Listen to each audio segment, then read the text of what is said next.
Musim Winter 2026 mungkin bisa dibilang nggak gua duga dalam hal anime apa aja yang bakal gua tonton. Gua awalnya mikir apakah cuma nonton Free Run Season 2 aja, sama paling Seihantai na Kimi to Boku, dan tontonan lainnya nunggu review orang-orang gimana. Tapi ternyata ada salah satu kuda hitam yang nggak gua duga, muncul sebagai kandidat anime of the season buat gua.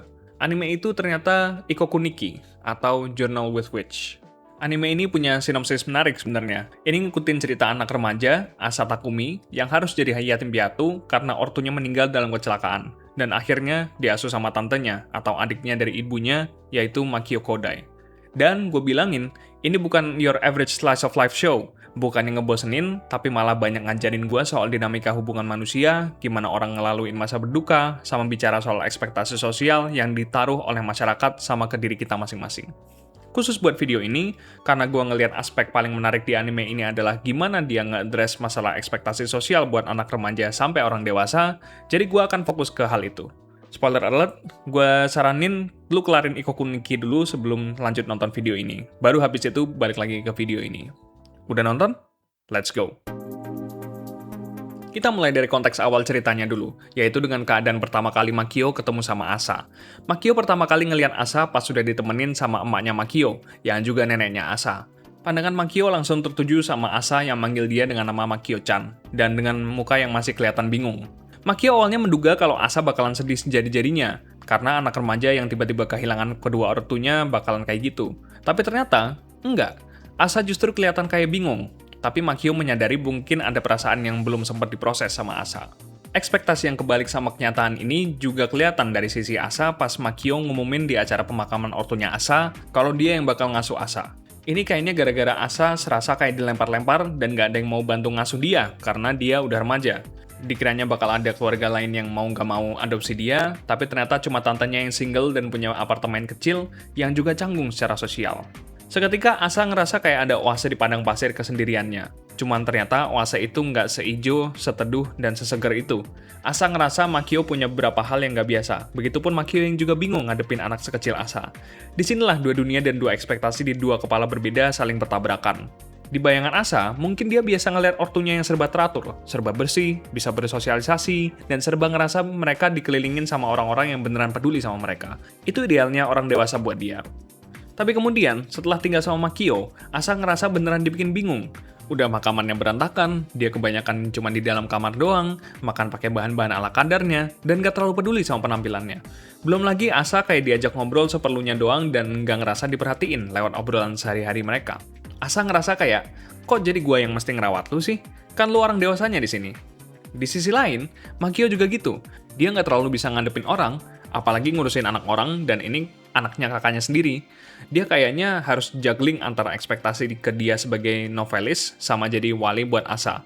Dia masih suka bingung sama cara ngadepin Asa dan maksud dari tingkah laku Asa yang juga suka bingung sama Makio sendiri. Oke lah, mungkin ada beberapa momen di mana kedua orang ini clash perkara hal-hal sepele kayak gini. Dan setelah itu, kebutuhan emosional Asa yang nggak terpenuhi yang menurut gua, Makio juga nggak paham cara handle-nya. Dan itu emang dia bilang secara eksplisit. Tapi cerita antara keduanya memahami satu sama lain beneran ditulis rapi banget, alias perlahan-lahan tanpa kerasa dragging. Mereka akhirnya nemu hal-hal yang bikin mereka paham satu sama lain. Asa paham kalau ada orang dewasa yang nggak biasa macam Makio, yang mungkin nggak serapi dan seteratur ortunya dulu. Tapi Makio berhasil ngasih ruang buat Asa buat jadi dirinya sendiri dan ngelakuin apa yang dirasa pas buat diri Asa sendiri. Ada bagian yang gue ngerasa kayak dilihat dan disentuh, pas di bagian dimana Asa dapat flashback soal gimana ortunya nanggepin hal-hal yang pengen dia lakuin saat itu juga buat nikmatin hidupnya. Gimana ibunya ngebatasin dia dan mengkritisi dia kalau nggak sesuai sama apa yang diharapkan sama ibunya, atau gimana sewajarnya anak perempuan harus berpenampilan, padahal itu sekedar gaya rambut doang.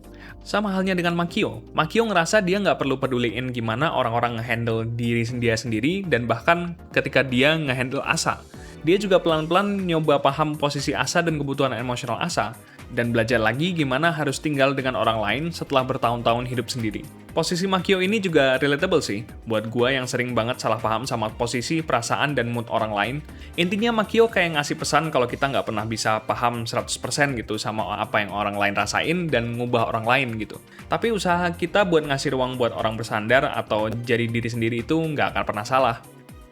Nah, kalau soal kesendirian ini sebenarnya menarik banget. Kita mungkin lihat dari sisi Asa. Tanpa ada ortu yang selalu ada dan ngasih perhatian ke Asa, dia mungkin ngerasa sendiri. Dan kesendirian ini yang jadi kesepian gitu. Yang dia ibaratin jadi kayak di tengah padang pasir. Nggak ada siapa-siapa, nggak ada sumber air, dan hilang arah. Dia nganggep alias punya ekspektasi kalau kesendirian itu nggak enak karena kesepian itu. Ekspektasi dia soal kesendirian itu tiba-tiba beda ketika dihadapin sama Makio yang terang-terangan bilang kalau dia menikmati kesendirian itu. Ketimbang ngerasa kayak kesepian, Makio ngerasa kayak itu mau mendamai dia. Dia juga bilang kalau kesendirian ini buat orang-orang itu nggak selamanya padang pasir, tapi bisa jadi di pinggir pantai yang tenang atau di pegunungan. Dan dari sini menurut gua, muncul harapan juga dari Makio kalau Asa juga bisa nerima alias embracing rasa kesendirian itu. Mungkin dia emang bingung, emang terjebak di tengah gurun pasir yang luas, tapi bukan berarti dia nggak bisa survive di situ. Itu baru secuil ekspektasi antara Asa dan Makio aja. Yang lainnya tuh banyak sebenarnya yang bisa dibahas. Dari gimana Asa udah masuk di tahap anger dan bargaining dalam 5 tahapan orang ketika berduka, karena ngerasa Makio nggak memenuhi kebutuhan emosional dia akan figur orang dewasa yang ngasih dia petunjuk, atau nasihat yang dia pengen dapetin gitu. Sampai gimana Makio nggak mau maksa Asa buat milih hal yang dia juga terpaksa buat ngambil. Dinamika Asa dan Makio ini beneran wholesome sebenarnya. Mungkin di awal, Makio kayak kelihatan bodo amatan sama Asa yang butuh banyak pendampingan. Tapi, di sisi lain, itu bagus, karena ternyata Asa jadi belajar tentang hal-hal yang selama ortunya hidup nggak banyak didapetin mungkin. Mereka juga akhirnya belajar buat hidup berdampingan, dengan Asa nemuin kekuatan di diri dia lagi dan jati dirinya, sama Makio yang mulai berdamai dengan keadaannya, di mana dia ngasuh anaknya kakaknya dan juga ngejalin ulang hubungan yang sempat rusak dengan orang lain. Kalau kaitan ekspektasi sosial antara dua tokoh utama kita dengan karakter-karakter supporting di seriesnya, banyak sih yang bisa dibahas, tapi gue bakal membahas beberapa yang menarik-narik buat gue aja. Pertama, gimana Makio jadi benci sama kakaknya dan susah empati sama kepergian kakaknya, yaitu Minori, alias ibunya si Asa, disebabin karena Minori yang sejak sekolah kayak terlalu terikat sama ekspektasi sosial di lingkungannya, dan nganggep Makio nggak normal gara-gara beda dari anggapan umum di masyarakat soal orang normal itu. Ini semua diungkap pas jurnalnya Minori ditemuin sama Asa dan Makio di rumah lamanya Asa. Kayaknya ada perubahan di lingkaran sosialnya Minori di masa sekolah, lupa gue antara di SMP apa SMA gitu ya, yang bikin dia kayak punya pandangan bahwa Makio itu anak yang madesu gitu, masa depan suram. Cuman ngurung diri, temennya dikit, sukanya cuma nulis novel di kamar, dan lain-lain. Ini yang bikin Minori ngeremehin Makio, tapi ternyata malah jadi kayak karma buruknya Minori, karena ada beberapa harapan kecil yang sebenarnya dipengenin Minori, dan ngerasa kayak Makio itu lebih tenang ngadepin hidupnya. Tapi kayaknya dia takut dikucilkan dari lingkaran sosialnya untuk memenuhi harapan itu. Jadi dia harus nyembunyiin itu. Dan akhirnya harapan-harapan itu dibebanin ke Asa. Apa yang gak nyampe sama Minori ditaruh semua di Asa. Makanya ada bagian dimana Minori ngekritik pilihan-pilihan Asa kayak mau masuk klub musik buat nyanyi, potong rambut modelan beda, dan lain-lain.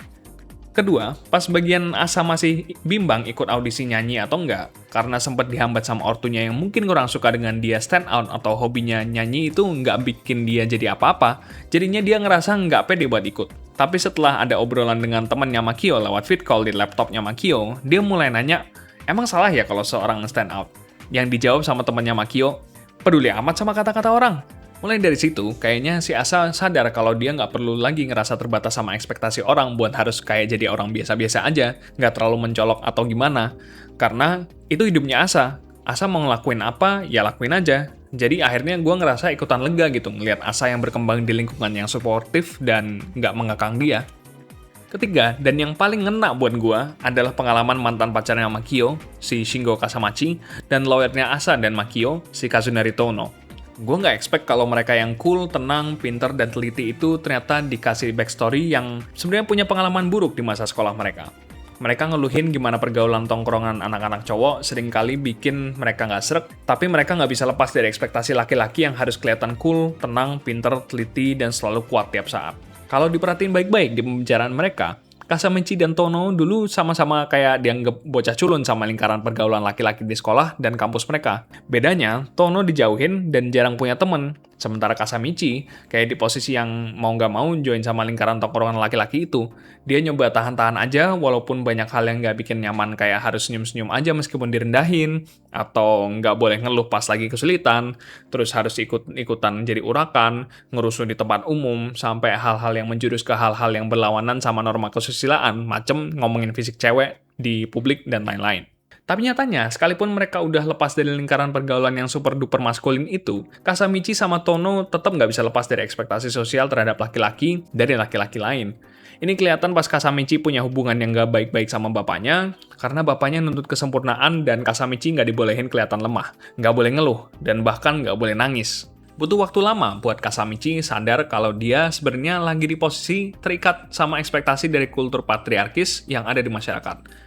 Dia ngerasa kalau hidupnya selama ini kayak hilang arah karena dia kehilangan dirinya di tengah memenuhi ekspektasi tersebut, yang akhirnya jadi salah satu faktor kenapa hubungan Kasamichi sama Makio sempat kandas. Tapi perlahan-lahan, sambil Kasamichi mulai belajar kalau jadi laki-laki itu bisa tetap ngerasain berbagai macam emosi, bisa kelihatan lemah pas emang lagi butuh dukung, dan berkembang dari budaya yang suportif sekaligus saling menghormati, dia akhirnya mulai belajar buat jadi orang yang punya rasa welas asih sama respect, yang akhirnya bikin dia baikan sama Makio lagi dan bisa ngadepin Asa dengan empati. Di bagian ini, antara Kasamichi dan Tono ini beneran rasanya kayak gue lagi dilihat sambil ditampar juga.